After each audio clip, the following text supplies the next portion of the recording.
Oh, there is a time when you just hold them and let them cry. But there are, and I used to I worked too hard to make Gracie laugh, and it didn't work. I was forcing the issue. But then as you kind of settle into this groove, you realize that there's these organic moments that come that are just truly hilarious.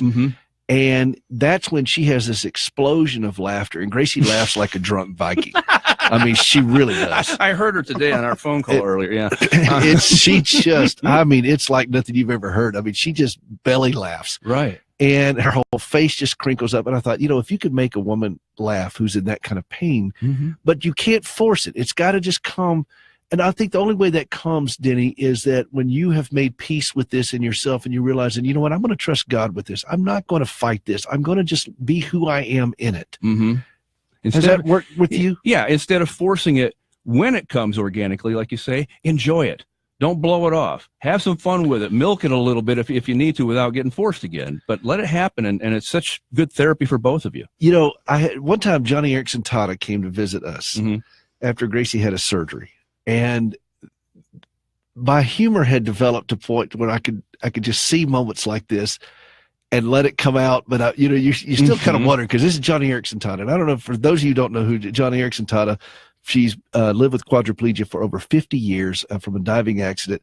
Saint of a woman. Billy Graham did a movie on her. She's written 40 books. I mean, just one of the most profound thinkers on disability. Well, she comes to my house. Wow. Gracie had a surgery, and so she wanted to come visit Gracie. She was in town. She wanted to come visit Gracie. So she comes over there, and her assistants are with her. And I probably shouldn't share this on the air, John, but it's just us. It's just us. Yeah. But 877-655. So she comes over to the house, and as a comedian, when I'm getting ready to share, this is going to permanently emblazon itself in your brain. Okay. So she comes over, and I have to play host. And I asked her assistants who were with her, and I said, and her husband, all that, but I said, what does she like to eat? I have, different snacks or whatever. And I had this, and this, and I mentioned I had grapes. And she loves grapes.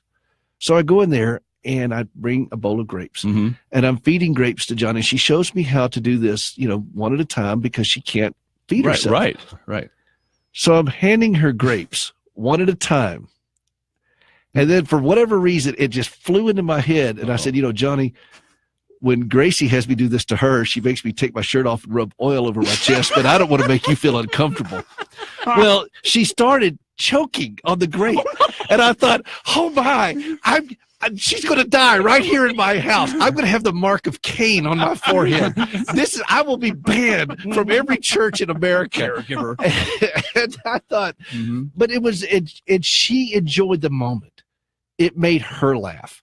And and I thought, there's such a place for this. There is such a place for humor. And I hear with stand-up, either you kill or you die. So, well, he was trying to do both, apparently. And, but that was a frightening moment for me. I was thinking in my mind, oh my goodness, how do I give the Heimlich maneuver to somebody who's quadriplegic? I didn't know what to do. And fortunately, it was okay. She just caught, but she was fine, of course. But I mean, you talk about dodging a bullet. Yeah. But I thought it's okay to be funny.